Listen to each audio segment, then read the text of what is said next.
നമസ്കാരം. ജീവിത പ്രശ്നങ്ങൾ നേരിടുന്നവരാണോ നിങ്ങൾ? എങ്കിൽ തീർച്ചയായും നിങ്ങളുടെ പേരും നാളും ഞങ്ങളുടെ കമൻറ്റ് ബോക്സിൽ രേഖപ്പെടുത്തുക.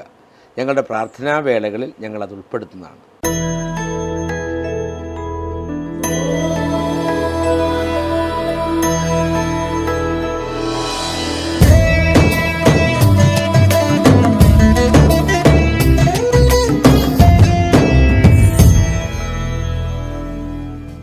സുദർശന TV ചാനലിലേക്ക് സ്വാഗതം. ഏറെ പ്രാധാന്യമുള്ള വളരെ തിരിച്ചറിയേണ്ടുന്ന ഒരു കാര്യമാണ് ഇന്നത്തെ ഈ എപ്പിസോഡിൽ നമ്മൾ പറയുന്നത്. അതായത് ഷഡാഷ്ടക രാജയോഗത്തെക്കുറിച്ച് പറയുന്നു. വന്നു ചേരേണ്ടുന്ന ഭാഗ്യത്തെ തീർച്ചയായിട്ടും നമ്മളിലേക്ക് അടുപ്പിക്കേണ്ട ചുമതല നമുക്കുള്ളതാണ്. ഈശ്വര അനുഗ്രഹങ്ങളുടെ ഭാഗ്യത്താൽ നമുക്ക് വന്നു ചേരുന്ന മഹാഭാഗ്യങ്ങൾ തീർച്ചയായും പ്രാർത്ഥനായോഗത്തിലൂടെ അല്ലെങ്കിൽ പ്രാർത്ഥനാ തലങ്ങളിലൂടെ നമ്മളിലേക്ക് എത്തിക്കേണ്ടത് വളരെ പ്രധാനമായൊരു കർമ്മമാണ്. അതിലൂടെ ജീവിതത്തിലുണ്ടാകുന്ന സമൃദ്ധി നമുക്ക് പറഞ്ഞറിയിക്കാൻ കഴിയുന്നതിനും അപ്പുറത്തേക്കാണ്. അതായത് നവഗ്രഹങ്ങളുടെ ശക്തിയിൽ ഒട്ടും പിന്നിലല്ലാത്ത ചൊവ്വയും ബുധനും വളരെ ശക്തിമത്തായിരിക്കുന്ന ഗ്രഹചൈതന്യങ്ങളാണ് ചൊവ്വയും ബുധനും. ഒന്ന് ഭൂമിപുത്രനാണെങ്കിൽ മറ്റൊന്ന് സൂര്യപുത്രനായിട്ടാണ് അറിയപ്പെടുന്നത്. ബുധനാൽ ബുദ്ധിയും ചൊവ്വയാൽ ശക്തിയുമാണ് നമുക്ക് ഉണ്ടാകുന്നത്. ഈ രണ്ട് ഗ്രഹങ്ങളുടെയും അനുഗ്രഹം ഒന്നിച്ചു ലഭിച്ചാൽ ബുദ്ധിയും ശക്തിയും ഒന്നുപോലെ നമ്മളിലേക്ക് വന്നു ചേരുന്ന സന്ദർഭമാണ് ഉണ്ടാകുന്നത്. അതിനുള്ള അപൂർവമായ അവസരമാണ് ഈ ഷഡാഷ്ടക രാജയോഗം. അത് എല്ലാവർക്കും ഒന്നും ലഭിക്കുകയില്ല. അത് ലഭിക്കാൻ യോഗ്യതയുള്ള നാളുകൾ, ആ ഷഡാഷ്ടക രാജയോഗം ലഭിക്കാൻ യോഗ്യതയുള്ള നാളുകൾക്കത് ലഭിച്ചാൽ പറഞ്ഞറിയിക്കാൻ കഴിയാത്ത തരത്തിലേക്കുള്ള സമൃദ്ധിയാണ് ഫലമായിട്ട് നിലനിൽക്കുന്നത്. എല്ലാ രാശിക്കാർക്കും ഈ ഷഡാഷ്ടക രാജയോഗം അനുഭവിക്കാൻ യോഗമില്ല. ഇത് വന്നു ചേർന്നാൽ വലിയ ഒരു ചക്രവർത്തി ലക്ഷണം പോലെ ആയിത്തീരുന്നു നമ്മുടെ ജീവിതം. അതായത് പൂർത്തിയാക്കുവാൻ ഒരിക്കലും കഴിയുകയില്ല എന്ന് വിചാരിക്കുന്ന എല്ലാ സംരംഭങ്ങളും പൂർത്തീകരിക്കുവാൻ കഴിയും. അതുപോലെ തന്നെ ജോലിയിലും ബിസിനസ്സിലും അപൂർവമായ നേട്ടങ്ങൾ, സാഹിത്യ ലോകത്ത്, സാംസ്കാരിക ലോകത്ത്, കായിക ലോകത്ത്, കലാരംഗത്ത് നമുക്ക് വിചാരിക്കുന്നതിനപ്പുറത്തേക്കുള്ള കീർത്തികൾ, അവാർഡുകൾ, വലിയ തുകകൾ സമ്മാനമായി ലഭിക്കൽ തുടങ്ങിയവയൊക്കെ ഈ ഷഡാഷ്ടക രാജയോഗത്തിലൂടെ ലഭിക്കുന്നതാണ്. സ്വപ്നതുല്യമായൊരു ജീവിതം നമുക്ക് നയിക്കാൻ കഴിയും ഈ ഷഡാഷ്ടക രാജയോഗം നമ്മളിലേക്ക് വന്നു ചേർന്നാൽ.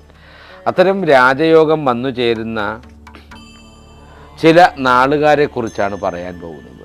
ഷഡാഷ്ടക രാജയോഗം ആരംഭിക്കുന്നത് ഫെബ്രുവരി 8 രാവിലെ 9:20 മുതലാണ്.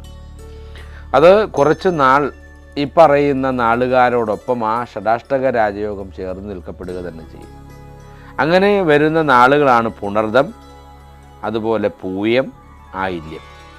പുണർദം, പൂയം, ആയില്യം നാളുകാർക്ക് ദാമ്പത്യമായ സന്തോഷം, നല്ല ശാന്തമായ ദാമ്പത്യ ജീവിതം, വിദേശ കമ്പനികളിൽ ജോലി ലഭിക്കാനുള്ള അവസരം, അതുപോലെ തന്നെ ജോലി മാറാൻ ആഗ്രഹിക്കുന്നവർക്ക് അതിനും നല്ല അവസരം ലഭിക്കുന്നതാണ്. ഒരു ജോലിയിൽ നിന്ന് മറ്റൊരു ജോലിയിലേക്ക് പോകണമെന്ന് വിചാരിച്ചിരിക്കുന്നവർക്ക് തീർച്ചയായും അതിനുള്ള അവസരം വന്നു ചേരുന്ന സമയമാണ്. അതുപോലെ തന്നെ ബിസിനസ്സിൽ, അത് എന്ത് തരം ബിസിനസ്സാണെങ്കിലും, ഒരു ചെറിയ കുഞ്ഞു കടയാണെങ്കിൽ പോലും വലിയ ലാഭത്തിന് ചാൻസ് വരുന്ന സമയമാണ്. വ്യക്തിത്വം കൂടുതൽ ആകർഷകമാകുന്ന സമയം. അതാണ് ഞാൻ പറഞ്ഞത്, എല്ലാ മേഖലയിലും ഒരു ലീഡർഷിപ്പ് നമ്മളിലേക്ക് വന്നു ചേരും. പറയാൻ കഴിയാത്ത തരത്തിലേക്ക് ആളുകളുടെ ഒരു അടുപ്പം നമ്മളിലേക്ക് വരുന്നു. നമ്മളിൽ നിന്ന് എന്തോ ഒരു വശ്യമായൊരു അനുഭൂതി മറ്റുള്ളവരിലേക്ക് ചേരും പോലെയാണ് അതായത് ഈ ഷഡാഷ്ടക രാജയോഗം നിലനിൽക്കുന്ന ആളുകൾ മറ്റുള്ളവരിലേക്ക് വളരെ വേഗത്തിൽ ചെല്ലാൻ കഴിയും. അതായത് രാഷ്ട്രീയ തിരഞ്ഞെടുപ്പ് കാലഘട്ടങ്ങളിലെല്ലാം ഈ പറയുന്ന ചില നേതാക്കന്മാരോട് ഒക്കെ തോന്നുന്ന ഒരു ഇഷ്ടം, ആ നേതാവ് ജയിക്കണം, അല്ലെങ്കിൽ അദ്ദേഹം ഭരണാധികാരിയായി വരണമെന്ന് ആഗ്രഹിക്കുന്നത് ഈ ഷഡാഷ്ടക രാജയോഗം നിലനിൽക്കുന്നതുകൊണ്ടാണ്. തീർച്ചയായിട്ടും ഈ ഷഡാഷ്ടക രാജയോഗമുള്ള പുണർദം, പൂയം, ആയില്യം നാളുകാരിലേക്ക് വ്യക്തിത്വം കൂടുതൽ ആകർഷകമായി മാറും. അതുപോലെ തന്നെ ജീവിത ശൈലി തന്നെ മാറും. ഇന്നലെ വരെ ഉണ്ടായിരുന്ന ജീവിത വ്യവസ്ഥയ്ക്ക് പ്രത്യേകമായൊരു മാറ്റമുണ്ടാകും. അത് കൃത്യമായ ഒരു ടൈം ടേബിൾ ക്രമമായി മാറും ജീവിതം. അതുപോലെ തന്നെ രോഗദുരിതങ്ങൾ ഒഴിഞ്ഞ് ആരോഗ്യ തുല്യമായൊരു ജീവിതം, അവർക്കുണ്ടാവുക തന്നെ ചെയ്യും. പിന്നീട് വരുന്ന 3 നാളുകൾ മകം, പൂരം, ഉത്രം നാളുകളാണ്. ആത്മീയ കാര്യങ്ങളിൽ താല്പര്യം വർദ്ധിക്കും. അതായത് ക്ഷേത്ര ദർശനത്തിന്, അതുപോലെ തന്നെ കൂടുതൽ ദൈവികമായ കൃതികൾ വായിക്കാൻ, അതുപോലെ തന്നെ ദൈവികമായ കൃതികൾ പല ഭാഷകളിൽ നിന്നും പരിഭാഷപ്പെടുത്തി മലയാളത്തിലേക്ക് കൊണ്ടുവരാനൊക്കെ ഈ നാളുകാർക്ക് ശ്രമമുണ്ടാകും. അതുപോലെ തന്നെ സഹപ്രവർത്തകരുടെ പൂർണ്ണ സഹകരണം എപ്പോഴും ഉണ്ടാകും. ഏത് മേഖലയിലാണോ ഈ നാളുകാർ നിലനിൽക്കുന്നത്, അവരോടൊത്തു നിൽക്കുന്നവരുടെ ഇഷ്ടവും സന്തോഷവും നേടിയെടുക്കാൻ കഴിയുന്നവരാണ് മകം, പൂരം, ഉത്രം നാളുകാർ. അതുപോലെ തന്നെ ബിസിനസ്സിൽ ഉയർച്ച, എന്തുതരം ബിസിനസ് നടത്തിക്കൊള്ളട്ടെ, ഒരു ബിസിനസ്സും പരാജയത്തിലേക്ക് പോകില്ല, അത് വിജയത്തിലേക്ക് തന്നെ പോകുന്നു. കർമ്മരംഗത്ത് പുരോഗതി, ഇപ്പോൾ ചെയ്തുകൊണ്ടിരിക്കുന്ന ജോലി എന്താണോ ആ ജോലിയിൽ വളരെ വലിയ പുരോഗതി ഉണ്ടാകുന്നു. പിന്നെ അതുപോലെ തന്നെ പ്രണയ വ്യവസ്ഥകളൊക്കെ വിജയിക്കും. ജീവിതത്തിൽ തന്നെ പ്രണയത്തിന് വളരെയധികം സാധ്യതയുള്ള ഒരു കുടുംബജീവിതം തന്നെയായിരിക്കും ഉണ്ടാകുന്നത്. വളരെ സന്തോഷകരമായ മക്കളും, അതുപോലെ തന്നെ അച്ഛനും അമ്മയും, അതുപോലെ ഭാര്യയും ഒക്കെയുള്ള നല്ല ജീവിതത്തിന് സാധ്യതയുള്ള 3 നാളുകളാണ് ഷഠാഷ്ടക യോഗമുള്ള ഈ 3 നാളുകൾ, മകം, പൂരം, ഉത്രം. അടുത്ത 3 നാളുകളെന്ന് പറയുന്നത് ഉത്രാടം, തിരുവോണം, അവിട്ടം നാളുകളാണ്. ഷഠാഷ്ടക രാജയോഗം നിലനിൽക്കുന്ന മറ്റ് 3 നാളുകളാണ് ഉത്രാടവും, തിരുവോണവും, അവിട്ടവും. ഔദ്യോഗിക ജീവിതത്തിലും വ്യക്തി ജീവിതത്തിലും നേട്ടങ്ങളുടെ സമയമാണ്. ഈ പോലീസ്, പട്ടാളം അതുപോലെയുള്ള മേഖലകളിൽ ഇരിക്കുന്ന ആളുകൾക്ക് പ്രത്യേകമായ ട്രാൻസ്ഫറുകൾ, അതുപോലെ തന്നെ പ്രമോഷൻസുകൾ ഒക്കെ ലഭിക്കുന്ന സമയമാണ്. അതുപോലെ തന്നെ അവർ ചെയ്യുന്ന ഓരോ പ്രവൃത്തികൾക്കും കീർത്തി കേൾക്കുന്ന സമയമാണ്.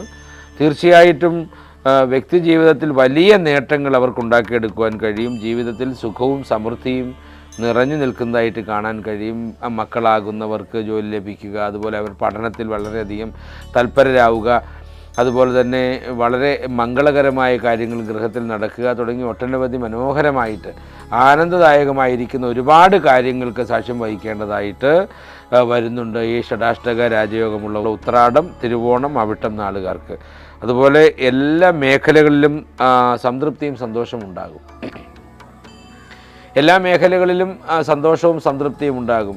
കലാമേഖലയാണെങ്കിലും, കായിക മേഖലയാണെങ്കിലും, അതായത് സാംസ്കാരിക മേഖലയാണെങ്കിലും, സാഹിത്യ മേഖലയാണെങ്കിലും എന്ന് വേണ്ട, ഏത് മേഖലയിലാണോ ബന്ധപ്പെട്ട് നിൽക്കുന്ന ആ മേഖലയിൽ അവർക്ക് വളരെ തൃപ്തിയും വളരെ സന്തോഷവും ഉണ്ടാകുന്ന ഒരു സമയമായിരിക്കും അത്. മത്സര പരീക്ഷകൾക്ക് തയ്യാറെടുക്കുന്ന വിദ്യാർത്ഥികൾക്ക് പൂർണ്ണ വിജയം ഉറപ്പായും ഉണ്ടാകും. അതുപോലെ തന്നെ അപ്രതീക്ഷിതമായ സാമ്പത്തിക നേട്ടങ്ങൾ വന്നു ചേരാൻ കഴിയും. എന്ന് പറഞ്ഞാൽ നമുക്ക് നമ്മുടെ കയ്യിൽ നിന്ന് വാങ്ങിക്കൊണ്ടു പോയ വലിയ തുകകളൊക്കെ നമുക്ക് തിരിച്ചു ലഭിക്കുക, ഭാഗ്യക്കുറി പോലെയുള്ള വൻ നേട്ടങ്ങൾ ലഭിക്കുക. അതായത് ഈ ചിട്ടികൾ, അതായത് നമ്മൾ പണം കൊടുത്ത് കൂടുതൽ പണമാക്കി മാറ്റുന്ന തരത്തിലേക്കുള്ള ചിട്ടികളൊക്കെ നമുക്ക് ലഭിക്കാം. തീർച്ചയായും സാമ്പത്തിക നേട്ടങ്ങൾക്ക് വലിയ പുരോഗതിയുള്ളൊരു കാലഘട്ടമായിട്ടാണ് ഇതിനെ നമുക്ക് കണക്കാക്കേണ്ടത്. എന്തിനു വേണ്ടി പരിശ്രമിച്ചാലും ആ പരിശ്രമങ്ങളൊക്കെ വലിയ വിജയമായി മാറും നമുക്ക് കാണാൻ കഴിയും. ഷഠാഷ്ടക രാജയോഗം നിമിത്തം ഈ ഭാഗ്യം ഒരു രാജാവിനെ പോലെ അനുഭവിക്കാൻ ശേഷിയുള്ളവരാണ് നമ്മൾ ഈ പറഞ്ഞ പുണർദം നാളും, പൂയം നാളും, ആയില്യം നാളും, മകം നാളും, പൂരം, ഉത്രം നാളുകളും, ഉത്രാടം, തിരുവോണം, അവിട്ടം നാളുകളും.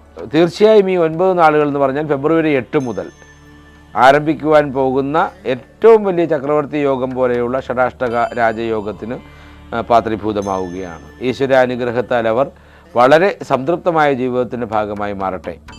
അപ്പോൾ തീർച്ചയായിട്ടും ഞാൻ ഈ പറയുന്നെങ്കിലും കർമ്മപരമായിട്ട് ഈശ്വര സവിധങ്ങളിൽ പോയി പ്രാർത്ഥനകളും വഴിപാടുകളുമൊക്കെ സമയോചിതമായി നടത്തണം.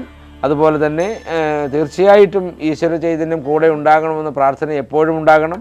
അങ്ങനെ ഈശ്വരനെ എപ്പോഴും നമ്മൾ ഉണർത്തി കൂടെ നിർത്തിയെങ്കിൽ മാത്രമേ ഈ രാജയോഗം പൂർണ്ണ വ്യവസ്ഥയിൽ നമ്മുടെ ജീവിതത്തിലേക്ക് വന്നു ചേരുകയുള്ളൂ. തീർച്ചയായിട്ടും ഈ രാജയോഗത്തിൽ നിലനിൽക്കുന്നവർക്ക്, ഷഠാഷ്ടക രാജയോഗത്തിൽ നിലനിൽക്കുന്നവർക്ക് ഏവർക്കും വളരെ നല്ലതായിട്ടുള്ള ഒരു അനുഭവ യോഗം ഉണ്ടാകട്ടെ. അതിന് ഈശ്വരൻ്റെ എല്ലാ അനുഗ്രഹങ്ങളും ലഭിക്കട്ടെ എന്ന് പ്രാർത്ഥിച്ചുകൊണ്ട് നിർത്തുന്നു. നന്ദി, നമസ്കാരം.